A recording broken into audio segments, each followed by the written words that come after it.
कभी ब्रश नहीं करती थी। उसे कितनी बार उसके माँ बाप ने डांटा, लेकिन उसका कोई असर उस पर होता ही नहीं था, जिस कारण से उसके दांत पीले पीले हो जाते हैं। शादी के बाद अरे बहू, वैसे तो तुझ में कोई कमी नहीं है, पर तेरे दांत इतने पीले कैसे हैं बेटा? कैसे मतलब? कोई सर्जरी थोड़ी ना कराइए। वो तो क्या नाम, मैं ब्रश नहीं करती थी तो पीले हो गए। अब क्या करूं? आप कहें तो लाल करवा लूं या फिर काले? यार ये क्या है, क्यों माँ से लड़ रही हो? लड़ रही हूँ? अरे मैं लड़ रही हूँ या ये बोल रही है कि दांत पीले हैं, पीले। अरे तपस्या थोड़ी ना की है इन्हें पीले करने के लिए। बकायदा ब्रश नहीं किया है 20 साल तक, तब जाकर। छी, कैसी बात कर रही हो? ये उस वक्त तो पीले नहीं थे जब हम लोग तुम्हें देखने आए थे। अरे तब साफ करवा लिया होगा डेंटिस्ट के पास जाकर। अब देखो कैसे पीले पीले लग रहे हैं। रंजना सास की तरफ गुस्से से देखती है। फिर शुरू हो गई पीले पीले पीले। अरे पीले तो तब भी थे जब मेरे हाथ का रसगुल्ला उड़ा उड़ा कर खा रही थी और बोल रही थी, लड़की नहीं गुणों का खजाना दे रहे भाई साहब आप। खैर वो लोग भी अब करते क्या, पीले दांतों वाली बहू पल्ले जो पड़ी थी। एक दिन रंजना कीर्तन गा रही थी।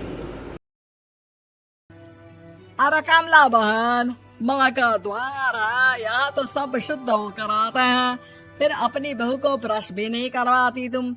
दूर से पीले पीले दांत भक्ति में बाधा उत्पन्न कर रहे हैं। अरे कोई 2 साल के बच्चे थोड़ी ना लेकर आई हूँ मैं बहू बनाकर। अच्छी खासी लड़की है, अरे कैसे करवाऊं ब्रश? ये तो उसे खुद करना चाहिए ना। अब माँ बाप तो इसके जैसे तैसे निपटा दिए, ये नहीं सोचा कि सास कैसे संभालेगी।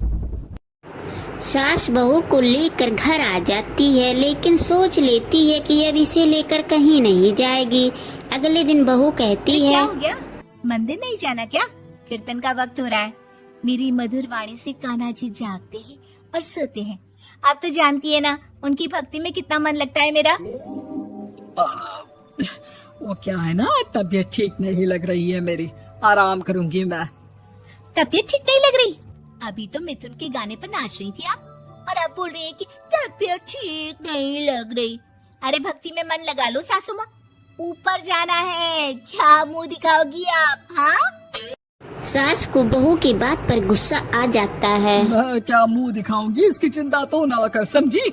अपने मुंह की चिंता कर, जो ये पीले पीले दांत लेकर हर जगह पहुंच जाती है। पता है लोग कितना मजाक बनाते हैं। ना जी ना, मैं नहीं जाना कहीं तेरे साथ। तो ये बात है। कोई ना, मत जाओ, मैं अपने कमरे में ही बैठकर भक्ति कर लूंगी। ऊपर वाला दांत थोड़ी ना देखता है, मन देखता है, भावना देखता है। और अरे बस बस, तू सब कुछ दिखा, बस ये सफेद चमकदार दांत ना दिखाना किसी को, है? जा यहाँ से। बहू को सास की बात का कोई फर्क नहीं पड़ता, वो तो जैसी थी वैसी ही रह जाती है। सुबह नहाकर किचन में खाना बनाना, फिर खाना खाना, कीर्तन भजन करना और सो जाना। एक दिन, माँ जी मैं सहेली के घर जा रही हूँ, शाम को लेट आऊंगी। हाँ हाँ तो जाना, मैंने कौन सा तेरी आरती करनी है घर पर बैठकर। रंजना सहेली के घर जाती है, जहाँ वो पार्टी में जाने की तैयारी कर रही होती है। कहाँ जाने की तैयारी कर रही है? मैं गलत वक्त पर आ गई क्या? अरे नहीं यार, उल्टा सही वक्त पर आ गया। मैंने ये साड़ी और ज्वेलरी निकाली है यार, शाम को इनके ऑफिस की एक पार्टी में जाना है। बताना कैसा लग रहा है ये सब? नहीं यार, इस ड्रेस के साथ तो वो वाली ज्वेलरी अच्छी लगेगी। हाँ हाँ सही बोल रही है, मैंने ध्यान ही नहीं दिया। वैसे तो हमेशा से मस्त फैशन सेंस रखती है। तो बड़ा जाती होगी ना पति के साथ पार्टी में।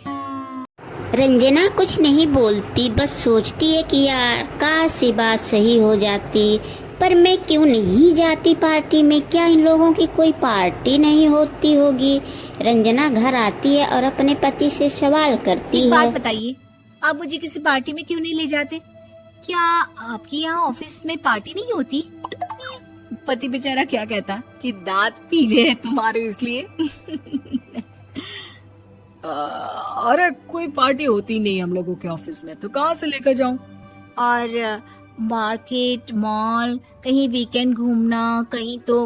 अरे यार सारे हफ्ते में एक छुट्टी मिलती है, तो सोचता हूँ कि आराम ही कर लूं। क्यों? रंजना मन मार के रह जाती है। पहले कभी सास के साथ मंदिर जाया करती थी, लेकिन वो भी सास ने ले जाना बंद कर दिया। घर बैठी बैठी रंजना बोर हो जाती है, तभी उसे आइडिया आता है और वो मायके जाने का सोचती है। सासू माँ, 2 दिनों के लिए मम्मी के घर जा रही हूँ। अच्छा ठीक है, आराम से जा। और हाँ, माँ से कुछ अच्छी आदत सीख कर आना कि कैसे शरीर के हर भाग की तरह दांतों की सफाई भी जरूरी होती है, समझी? शुरू हो गई ना आप। वो लोग आपकी तरह नहीं है कि छोटी छोटी बात का बतंगड़ बना दे। उन लोगों के लिए मैं मायने रखती हूँ, ना कि मेरे पीले पीले दांत। रंजना माँ को बिना बताए उन लोगों को सरप्राइज देती है, लेकिन जैसे ही वो दरवाजे पे पहुँचती है तो देखती है घर वाले कहीं जा रहे होते हैं। अब माँ, काश रंजना दीदी के दांतों वाली प्रॉब्लम नहीं होती, तो वो भी हम लोगों के साथ चलती ना बुआ जी की बेटी की शादी में। हाँ बेटा, लेकिन अब उसे कौन समझाए कि उसको उसके पीले दांत नहीं दिखते, लेकिन उसके आसपास के लोगों को कितना एम्बैरेसिंग फील कराते हैं। मुझे तो कितनी बार उसके स्कूल की टीचर ने शिकायत की कि उसके साथ कोई लड़की बैठना भी नहीं चाहती, और ना ही कॉलेज में कोई उससे बात करना चाहता था। लेकिन पता नहीं क्यों उसे ये बात समझ में ही नहीं आती। कोई कमी नहीं है उस लड़की में, बस यही कि दांत पीले हैं। वो तो भला हो जीजाजी और उनकी माँ का, जो दीदी को जैसी है वैसे ही रखा हुआ है।